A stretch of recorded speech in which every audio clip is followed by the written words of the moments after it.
dusome ijambo ry'Imana. Amina.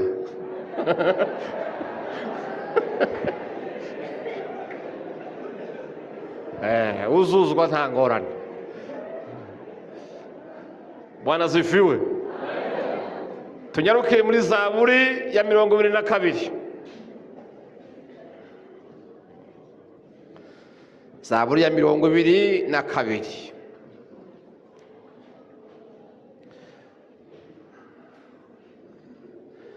Dusome guhera ku murongo wa 16.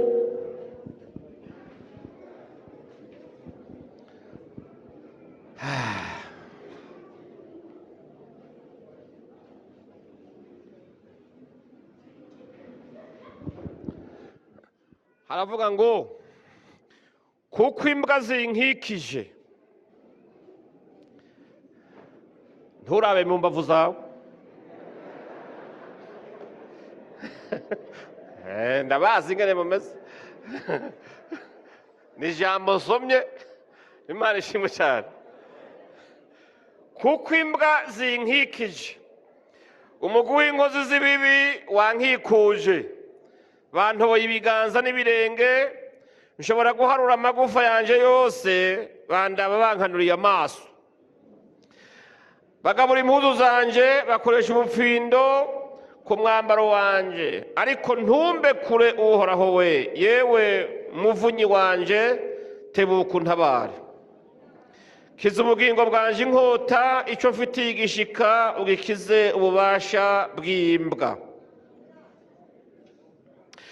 Kiza akanwa k'intambwe, waranyishuye unkura mu mahembe y'imbogo. Nzobarira bene wacu izina ryawe, nzogutazirira hagati y'ishengero. Yemwe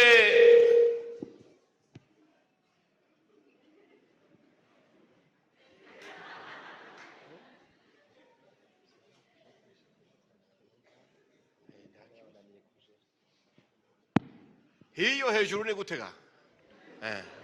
Okay. Yemwe abubaha Uhoraho mumutazire, yemwe muri sawa. Yemwe ruvyaro rwa Yakobo mwese mumuhimbaze, yemwe ruvyaro rwa Isirayeli mwese mumutinye, kuko atagaye canke atanse urunuka amarushwa y'umurushwa, kandi atamunyegeje mu nyonga hiwe, ariko amutakambiye yaramwumvise. Ishimwe ndagushimisha mu ikoraniro rinini riva kuri wewe, nzoshitsa amasezerano nagusezeraniye imbere y'abakubaha. Abaciye bugufi bazorya bahage.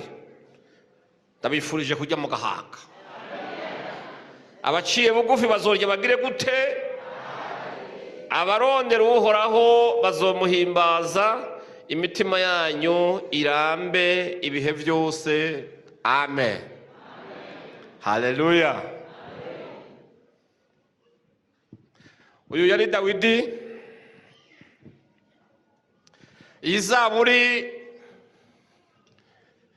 yavuze ngo ni Zaburi ngo baririmbira mu nanga y'ijwi ryitwa impongokazi yubuwe mu gatondo. Zaburi ya Dawidi.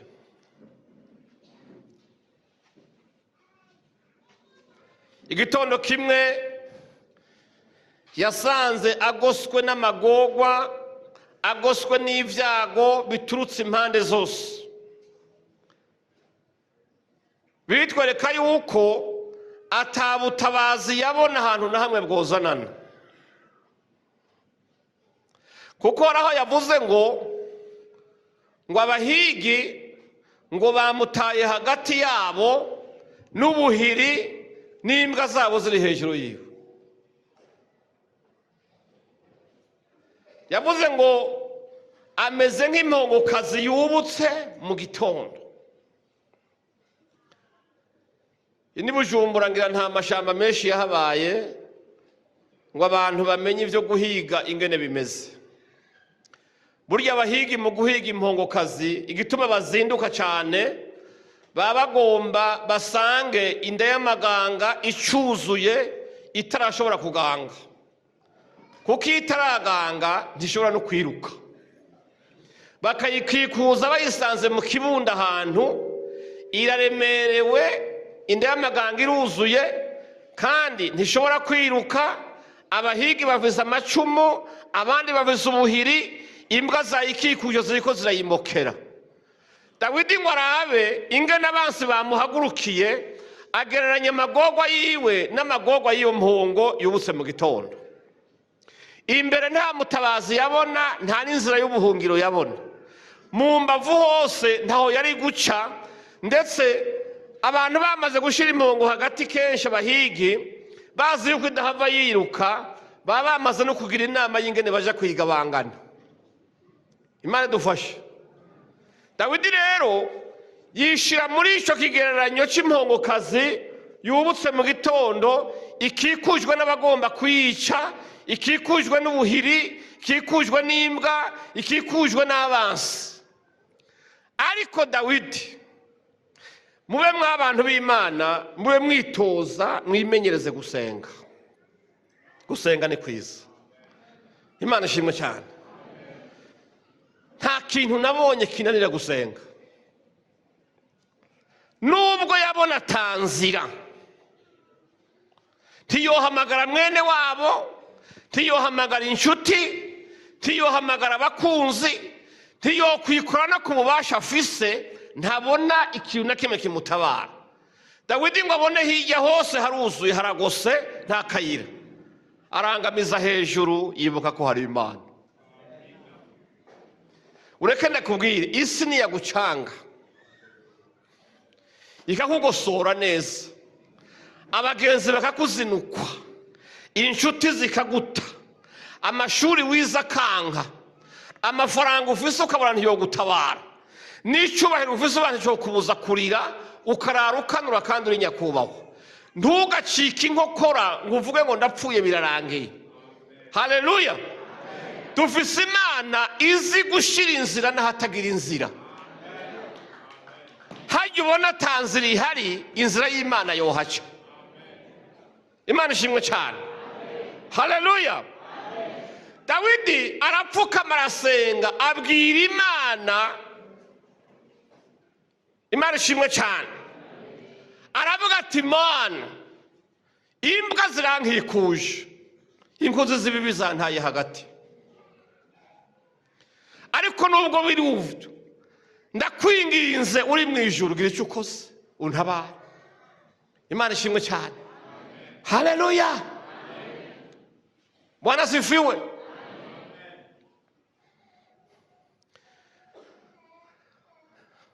Kwa Mungu mu isengero iwacu hari umugabo yadushingiye intahe.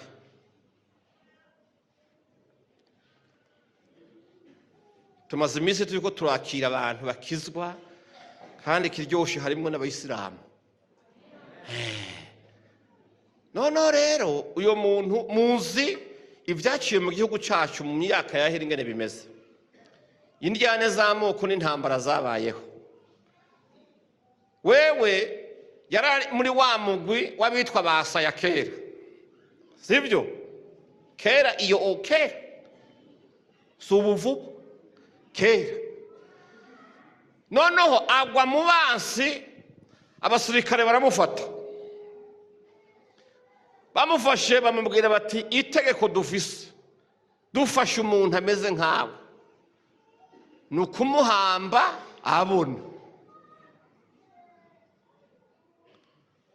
Bamuha isuka, bamuha n'igipawa, batumviriza.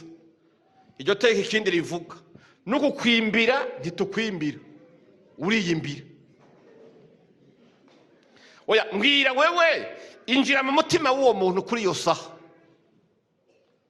Arakikujwe, akikujwe n'abantu bavuze inkoho, akikujwe n'abantu atari busige, atane kigongo bamugirire. Aja karimba.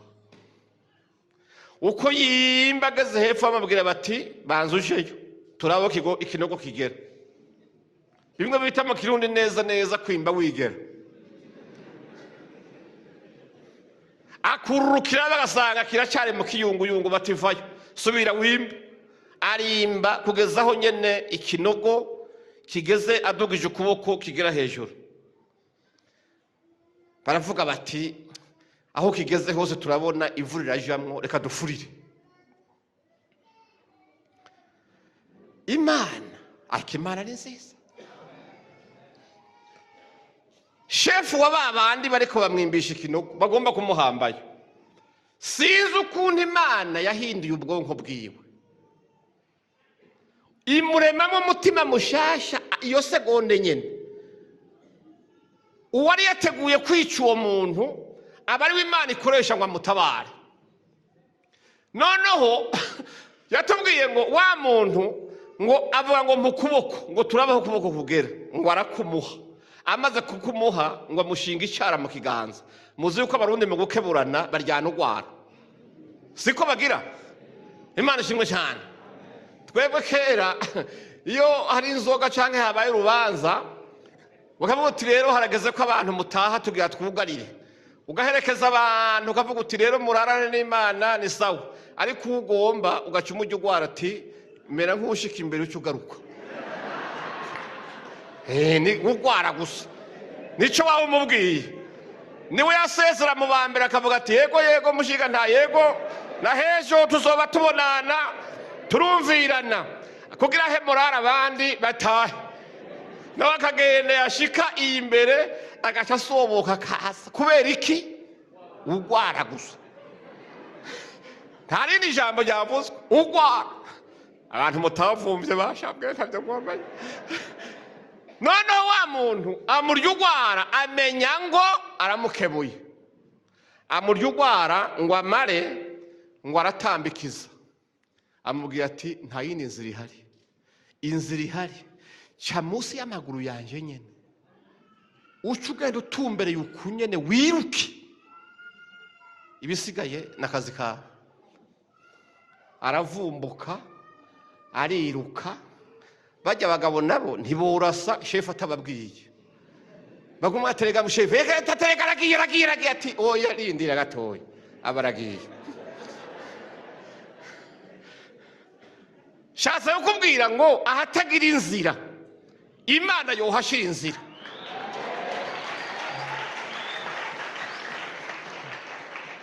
Uwagombye kumwica uwamwimbishije imva niwe yahejeje aho yosuze kwivu amucira inzira yo guhunga. Uno munsi ni muzima. Dawidi nawe arararama aravuga ati Mana, inkozi z'ibibi zantaye hagati, imbwa zankikuje, ubugingo bwanje buha igiciro ntibutakare, kuko ndabizi wewe nubwo byogenda guta ubishatse wontabara. Imana ishimwe cyane. Haleluya. Waraziviwe. Igityoshe ngo Imana yumva gusenga kwa Dawidi iramutabara. Amen. Imukura hagati y'ivyari bimugose kandi byose bishaka ubugingo bwiwe. Dawidi ngo Imana imutabare, niho yavuga rero aravuga ngo nzobarira bene wacu izina ryawe, nzogutazirira hagati y'ishengero kuko wangiriye neza. Abwira abandi bari mu magorwa aravuga ati yemwe abubaha Uhoraho mumutazire. Haleluya. Bwana ziviwe. Kubera Imana yumva kuniha kw'abaniha. Burya mu ijoro uri kuniha wenyene Imana irakumva. Jewe narabiharuwe nsanga amagorwa ku murango ntagwira. Abantu benshi ku murango barazi kwiyumanganya. Umuntu yoba yaburaye canke yakubiswe yarenganijwe byagenze gutama tuti amakuru yawe na make ati ni meza, ariko hagera mu ijoro akaraza umutima mu biganza akararira atawunda mwumva. Kandi muze murabigenza uko nyene, kuko kuririra abantu kubu ni ukwiyandagaza. Uramuririra ngo agufashe iki? kumuhaye amakuru aje gukwiragiza acika insamirizi yo kumenyekanisha ibyawe. Abatabazi ntabaraheze. Uzi gutabaza neza atabaza Imana. Imiryango y'ubu ntiyo gutabara. Uwo wita inshuti niwe usanga muvana akaja kukwimbira imva. Igituma abantu benshi bakomeretse ku mutima ni uguhemukirwa cyane nabo batari biteze ko bahemukira.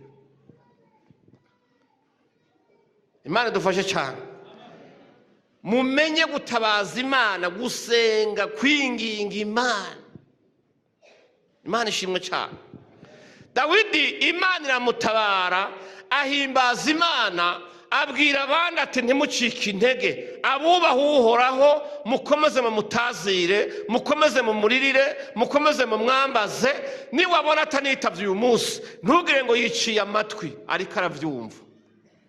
Abaririmbyi baturimbiye ngo cyatumye bitevya kuko ari ukugira ngo kwegeraniza amashimwe akwiye. Mu gutabarwa kwawe n'Imana ibifisemo inyungu, ibishakamo inyungu. Rege gutabaye wenyene hata wundi muntu yanabimenye, none izoshimwa nande? Imana ishimwe cyane. Haleluya. Hari umuntu agira ibyago, imiryango ikamuvuga, mu kibano bakamuvuga, agashika ku izone bikamenyekana, mu ikomine bakamenya amakuru ya naka, ku province bahazenguka baturya ni naka turamuzi, ivyiwe turabimenya. Umunsi Imana gutabaye amashimwe gakwira hahandi hose bakavugana bati naka ntimwari muzi. Naka ntimwari muzi, ati turamuzi. Byagenze gute? Ati reka ivyiwe reka ntuzwe no kumuvuga mu izina. Uno munsi n'umuntu akomeye. Imana ishimwe cyane. Haleluya. Ngo amarira yorarira umuntu ariko mu gitondo impundu zikavuga. Dawidi aranezerwa, abwira abantu ati umviriza. Imana ishimwe cyane. Haleluya. Imana atakambiye ntiyagaye canke ngo yanke urunuka amarushwa y'umurushwa, kandi ntiyamunyegeje mu nyonga hiwe, ariko amutakambiye yageze gute? Yaramwumvise. Nimba abantu bamaze igihe batakumva, Imana irakumva. Haleluya. Uyirindire wihanganye, umunsi wo gutabara kwawe abantu bose bazobimenya. Muri mu gikorane cy'amashimwe y'uko umwaka waheze neza, sivyo? Imana ishimwe cyane. Woraba ibyago byo kuva mu kwezi kwa mbere, imitego Satani yagiye aragutega kuva mu kwa mbere, uwo kubaza ngo tubwire ingene wagiye urayisimbuka kuva ku wa mbere gushika ku mutego watezwe no munsi, tavyotora. Ico namenye kimwe, iyo turyamye umwasarara twimbira imva hajya turyamye nyene, ariko bwaca mu gitondo Imana ikadutanga kuvyuka, kuko yo ntiryama. Imva bakwimbiye ikesasa ku buntu ukahaca uhagaze. Buryo usohoka mu rugo abantu benshi abarozi biteze yuko hari itangazo ryo kubika rivuga iwawe. Baraye barakinda, abandi baraye baraguruka, abandi baraye ku mupfumu, abandi baraye baragira gute, baraba yuko ubuzima bwawe bwomererwa nabi. Ariko uvyuka uhagaze, uberewe, ugenda neza, n'umugisha ukaboneka. Niwabona uhezagiwe ntukibwire ngo nuko utagira abansi. Abanyeshari murabana kandi muragendana, kandi bose bifuza kumererwa nabi. Ariko Imana itaje inama n'abantu igakora igihushana cy'ibyo bashaka.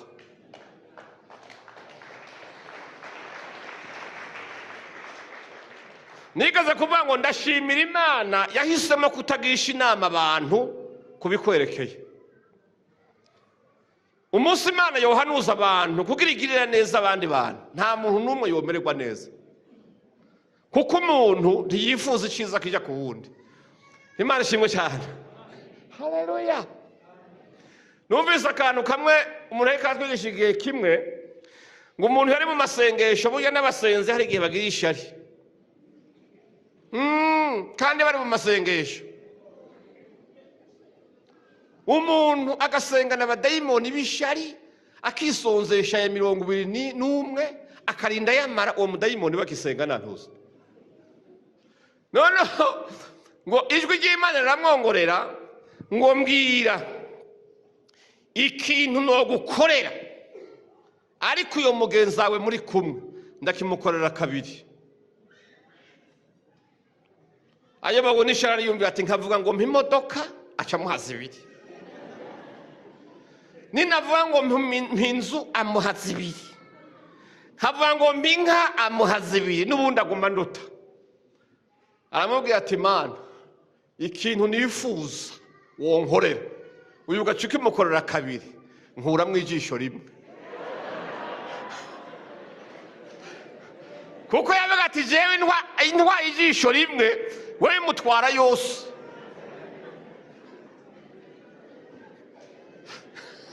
Abantu nuko bameze. Rero mube mukura amaso ku bantu, mwizere Imana, amagogo yanyu amenye Imana, ibyo mwifuza bimenye Imana, biciye mu gusenga, mu kwinginga no mu gukenguruka. Sengera mwibanga, Imana ishimwe cyane. Haleluya. Gira umwanya wo kwihererana n'Imana, usenge uyereka amagogwa yawe. Dawidi yaradondaguye aravuga ati Imana nguko ukomerewe, abansi barankikuje kandi bantaye hagati, singira ingenda bikurako. Wampaye igihugu umpa n'igisoda urankomeza, muga amagogwa mfise ni wewe wenyine uhankura. Imana ngo ibone guca bugufi kwa Dawidi, iramanuka ishwiragiza abansi biwe, abamuhiga barashwiragira. Ijambo ryo ravuga ngo bazozaho guhiga bazananye inzira imwe, ariko bazosubira inyuma bajanye zingahe? Imana ihe abansi bawe gusubiranamo. Iyo abansi bakugoza ari benshi nta kindi Imana ikoze, ituma basubiranamo. Igihe kimwe baje gutera Isirayeli, barahitana n'abansi bose ba Isirayeli, baje inama yo kuvuga ati umwansi dusangiye uno munsi tumurandure. Yehoshafati ngo amakuru amugereho, aja mu ngoro y'Imana arapfukama, abwira Imana ati Imana yo mwijuru, iyi ngoro igihe tuyikubakira twarasenze nawe uradusezeranira, wavuze ngo igihe cyose tuzogira ibyago bidutera, yaba intambara, yaba inzara, yaba ingwara, yaba abansi baduteye, tuzoze dupfukame ngaho imbere yawe nawe uzodutabara. Imana yumva gusenga kwiwe, iravuga ngo Yehoshafati iyi ntambara si yawe ni y'Imana. Haleluya. Burya hari intambara zitabaye gwawe, nubwo wikubise ugatuza uri kuvyina insinzi, siwe wayigwanye, hagwanye Imana. Icyo Imana yakoze ngo yarungitse imwemo yayo mu bansi ba Yehoshafati, mu bansi ba Isirayeli, bari bafunditse umugambi wo guhurira ku mwansi umwe, ariko nabone bari bavuze icyo bapfa, baca baravyibuka bari ku rugamba, umwe wese afise inkota uwundi afise iyindi. Baravuga ati aho ni najya kugwana n'Abisirayeli, wewe ivyawe turabiheza, ivyatwe nawe birahera. Ngo barahindukiranira bose, umwe acumita mugenzi we, baraziburana inkota, ikibuga cyose gicika imihindigiti. Imana ibwira Yehoshafati ati genda uvyina insinzi gusa. Yashize korari imbere, bagenda bararirimba bavuga insinzi y'Imana, ngo bashikeho basanga abansi babo bose ni mirambi kango bajyamye hasi. Imana icibaho itegeko ryo kwiba kandi vyanga. Rero gati ibi bigabo byaje kubatera, nubwo ndavyishe ndavyicanye ibintu mu mufuko, bifise amafaranga, ibindi bifise inzahabu, cokera mu mifuko. Uno mwese ndabahaye uruhusha mu babasopayi, muga ntimuzobandanye.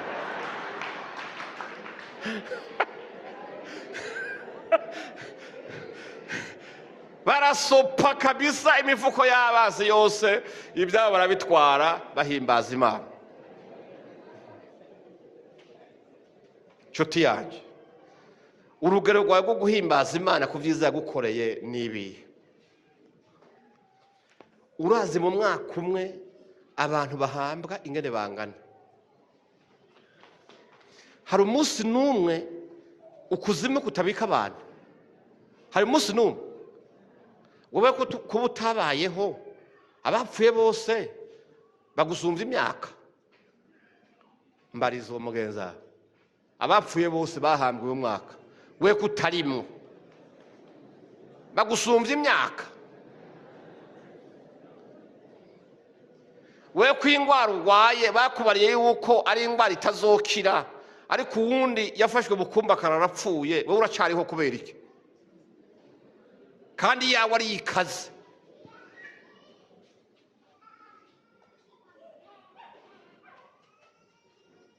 Imana ishimwe. Haleluya. Amasanganya abaye muri uyu mwaka wose, amaguru acikiye mu bitaro, amagufa bagata, bagakuramwo imibiri y'abantu bagata, we ntiwigeze wurira imodoka? Ntayewuriye? Iyawe ko yashitse, iz'abandi ntizishike, zikagwa mu mwonga, zikagongwa n'izindi, nibo bonyene batasenze, wasenze wenyene. N'ubuntu bw'Imana. Uravye ibinyamugigima byatwaye abantu muri iyi si, ukaraba ibihugu byabayemo intambara kugezaho uguhamba bihagarara, abantu bakaribwa n'ibisiga n'imbwebwe zo ku musozi, imibiri y'abantu igacika intabire z'amatongo. Kuba Imana yazigurije aho uri ntagire intambara ihaba, n'amayeri yawe, wakoze byinshi kubarusha, wasenze kubarusha, ubwo buntu bw'Imana uri kuyitura iki? Amen. Haleluya. Bwana asifiwe.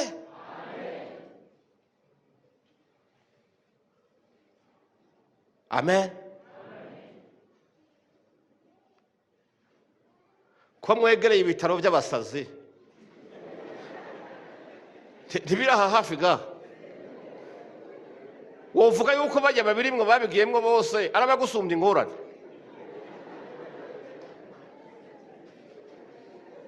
We kutagiyeyo kubera ko Imana yarinze ubwonko bwawe ntibuhungabane, ukaguma uri muzima, kandi abandi bariko bategwa imiti y'abasazi. Ibyo ntavyo wumva? Kubona wa murara wasamye ukagona kuva ku isaha ya mbere gushika mu gitondo wa kibari ivuze wasamye, imbeba ziguca hirya no hino, kandi uzi ko zikunda kuba mu myobo.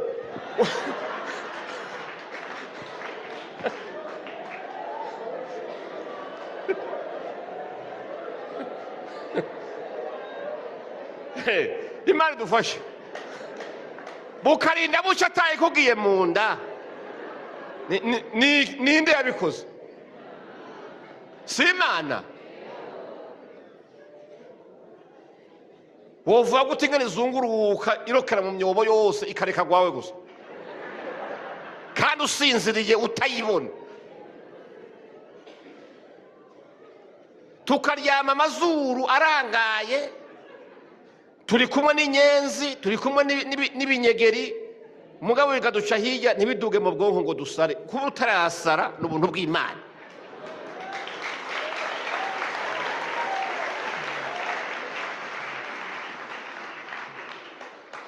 Amen. Kubona abandi bagore barakubiswe kubera bazigije ibyo batetse, abandi bagakubitwa kubera bashyizemo umunyu mwinshi gusa, ariko we warenze ibigo ntukubitwe. Imana ikakubikira ibanga wowe ntanabimenye, ukaba ukiri ngaho.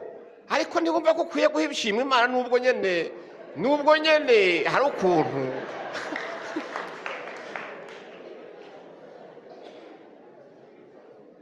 N'abanyabyaha muri ngaha mukwiye gushima Imana, muhabuta Imana, turahevye, turakwihaye kuko abakoze nk'ibi bamwe bari ku mpimba, abandi barabarashe barapfuye, ariko twebwe turi bazima. Imana yakubikiye iminsi yo guhura n'ubuntu bwayo. Si uko yakunze icyaha wakoze, ni uko wagikoze igufise ko imigambi ngo nzovugira izina ryawe muri bene wacu, bazogushima bumvise gushinga intahe kwanje. Wowe intahe yawe ni iyihe yotuma abantu bashima Imana? Ko bikunanira no gushingira intahe abana wabyaye, kudakora nayo ukorera wawe naho ukora usanga ntakwiye, kuba iwanyu mwarariye iminsi yose, ntiwobwira Imana uti bane Imana yakoze igitangaza. Nubwo wowe wariye nabi, Imana yakurinze amangati, ikurinda n'izindi ndwara zituruka ku kurya nabi. Hari abantu Imana ivagisina, umuntu akarya ibizigiye, akarya bibisi, agavanga n'ibyokeje, ibitetse, ugasanga avisemo ibyaraye, ibintu by'ubugesera, iby'amashishwa n'ibihwasa agapoperanya.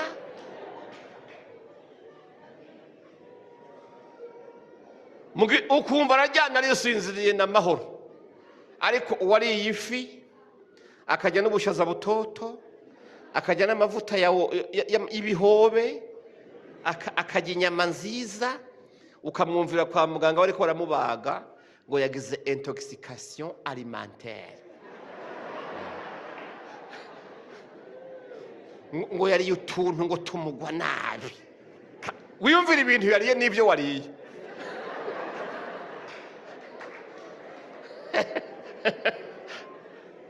Uwariye ifi iciye mu bitungurusumu n'ibitunguru bitukura n'ivyera, ibintu babanje kuronga bakagira isuku byose bikamera neza, araye kwa muganga ngo ikintu yariye ngo camuguye nabi. We wariye ibiharage birimo ubunyundo, ujya ibijumbo biboze ubivanga n'ibitaboze, uvanga amavoka n'imyumbati, urapoperanya uruzuza inda. Wewe nukwigaramira gusa mu mwanya mutoya, Imana iguha hitiro uragonye burakeye.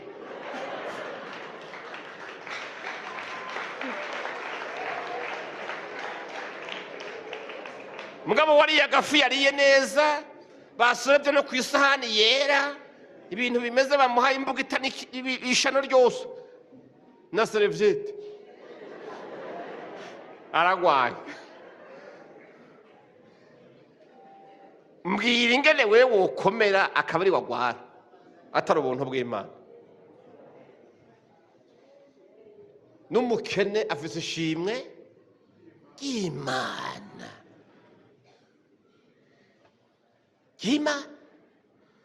Ariko mbwira ingene usinzira ushobora kumara indwi zibiri utiyoza.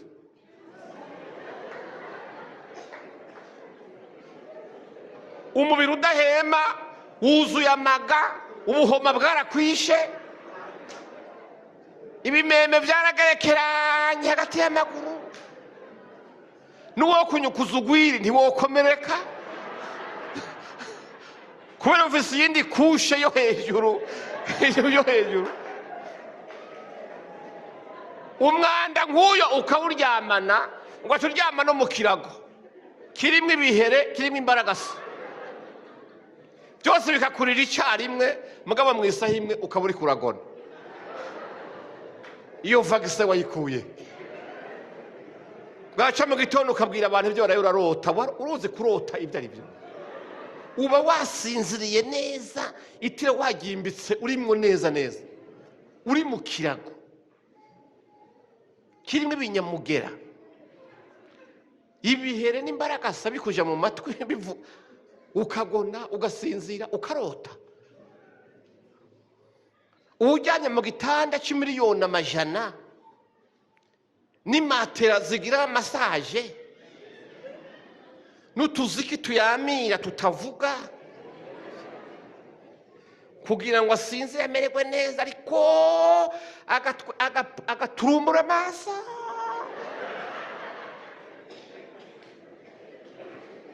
Ingo hagati bagafatanya ku nguvu, kugira ngo arabe ko yosinzira zero. Ajyanye mu cyumba klimatize, amakaro, ubushyuhe ashyira ku rugero ashatse ko yariye yahaze.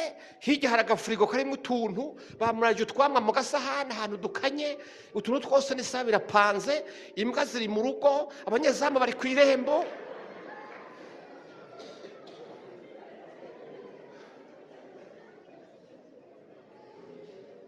Bukarinda bucya ari ntubwenjure gusa, amaso ameze gutya yabuze. Ariko we mbwira inzu waraye ngo bugaze igikutso ukagereka ko urusyo gusa ngo urugaye. Uwo mutekano waronse wota umusinzira ukagona mbaga ukarota n'uyuwe. Dukomere amashyi Imana ni nziza.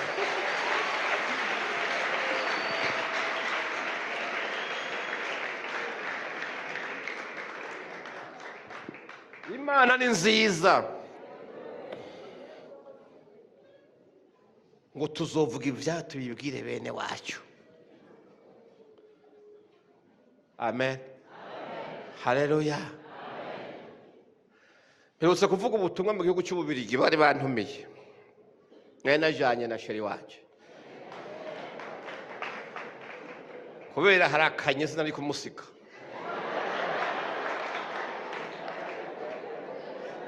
Imana ishimwe. Harakanye, attention, harakanye. Hanyuma rero bari baduteguriye ahantu hari sale niniya, abantu bava mu bindi bihugu baraza baje kumviza ubutumwa bwiza. Ngoshika abantu ndahitegereza, nibuka Yoya, akazina kayakaje kera nitwa Yoya. Ndiyumvira kweli ukuho kw'Imana yo kwankweze kunkura iyo ndaraba ingene ibintu bimeze. Nashikiye mu ishuka ryera rimeze neza, ibintu ari safi safi, bambona nyine nk'uko umenga ndi umuntu w'igihangange. Naje muri jewe navuga nti yaba muza kahize kanje.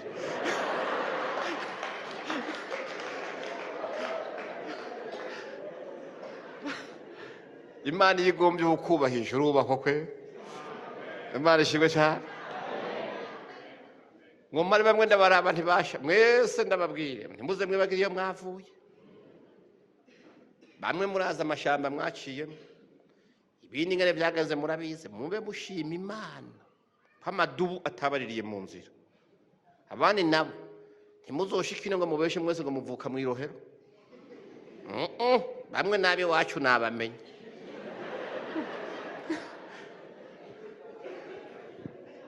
Ngo mare ndababwira nti nukuri ikirato nambaye mukaraba umuntu abahagaze imbere,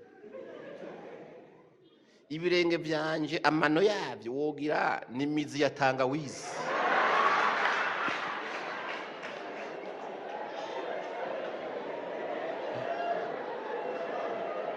Kabisa ntagwara na rumwe, nta n'ikimenyetso cyaho zahora. Ndavuga nti mugabo raba ingene bimeze, mwese mundi imbere ndiko ndavuga kandi mukanega imitwe kubera Imana.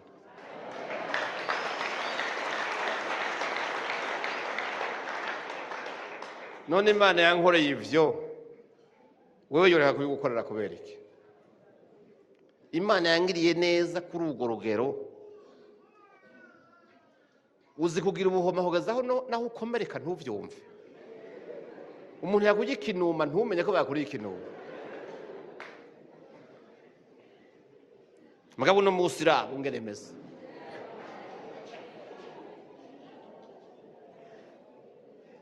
Costume nziza, ikirato ciza, umugore original.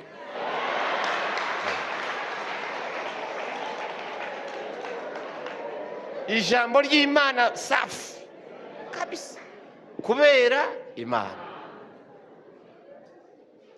kubera imana turacyariho, kubera imana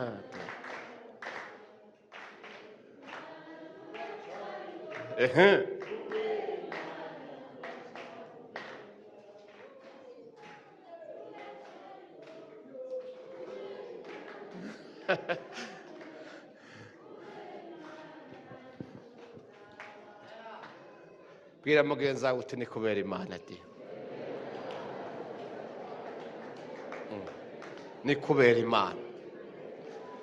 Si amashuri yawe ni kubera imana, si umuryango mwiza uvamo ni kubera imana. Ibyo byose imana yagiye iragurenganya igusimbisha ni kubera imana. Dusenga imana. Cyenda arangije. Uno munsi rero niwaje kuryama uri kurafata icegeranyo cy'umwaka wose, ugenda uravivura uti mu kwa mbere hari habaye iki, kubera imana ndajabuka, kubera imana ndajabuka. Nibiri imbere biguturumburiye amaso, kubera imana uzobisika.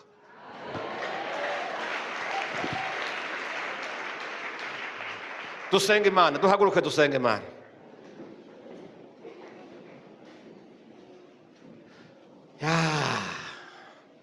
Aya ntakwiye basha.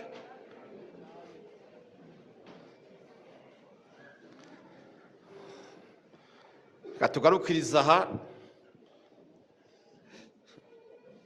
kugira tutavuze tuyabikire, ubundi butumire muzodutumira muzosubira. Hitabiriye ab'imbere gusa muzosubira. Mwe muri abantu beza kabisa. Mwe ni sawa. Imana ishimwe cyane.